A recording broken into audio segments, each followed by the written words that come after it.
Hero Manchu Manoj అర్ధరాత్రి police station వద్ద హల్చల్ చేసిన వీడియో నెట్టింట వైరల్ అవుతోంది. ఓ రిసార్ట్లో మనోజ్ బస చేయగా అక్కడికి వెళ్లి పోలీసులు ఆరా తీశారు. దీంతో ఆగ్రహానికి గురైన మంచు మనోజ్ నన్ను అరెస్టు చేయడానికి వచ్చారా అని పిఎస్ వద్ద నిరసనకు దిగారు. వీడియోలు నెట్టింట వైరల్ అవుతున్నాయి. వివరాలకు వెళ్తే తిరుపతి జిల్లా బాకరపేట పిఎస్ వద్ద హీరో మంచు మనోజ్ అర్ధరాత్రి హల్చల్ చేశారు. తనని అరెస్టు చేయడానికి వచ్చారంటూ నిరసనకు దిగారు. తిరుపతిలోని స్థానిక రిసార్ట్లో మంచు మనోజ్ బస చేశారు. ఈ నేపథ్యంలో పెట్రోలింగ్లో ఉన్న పోలీసులు అక్కడికి వెళ్లి మీరు ఎందుకు ఇక్కడ ఉన్నారు అని ప్రశ్నించారు. దీంతో తీవ్ర ఆగ్రహానికి గురైన మంచు మనోజ్ నన్ను అరెస్టు చేయడానికి వచ్చారా అంటూ పోలీసులతో వాగ్వాదానికి దిగారు. అంతేకాకుండా తర్వాత అనంతపురం పోలీస్ స్టేషన్ వద్దకు వెళ్లి నిరసన తెలిపారు.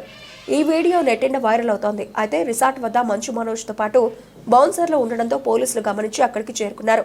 హైవేపై ఇలా బౌన్సర్లు ఉండడంతో ఎవరా అని ఆరా తీయడానికి వెళ్లారు. దీంతో ఆగ్రహానికి గురైన మంచు మనోజ్ నన్నెందుకు వేధిస్తున్నారంటూ పోలీసులను అడిగాడు. తాను రిసార్ట్లో ఉంటే ఎస్ఐ కానిస్టేబుల్ సైరన్ వేసుకుని మరీ వచ్చారు. నన్ను ఎందుకు ఇలా ఇబ్బందులు పడుతున్నారు? నేనేమైనా షెకావుతున్నా? నన్ను వచ్చి ఎత్తుకెళ్ళడానికి అసలు కారణం ఏంటి చెప్పాల్సిందే అని పోలీస్ స్టేషన్ మెట్లపై నిరసనకు దిగారు.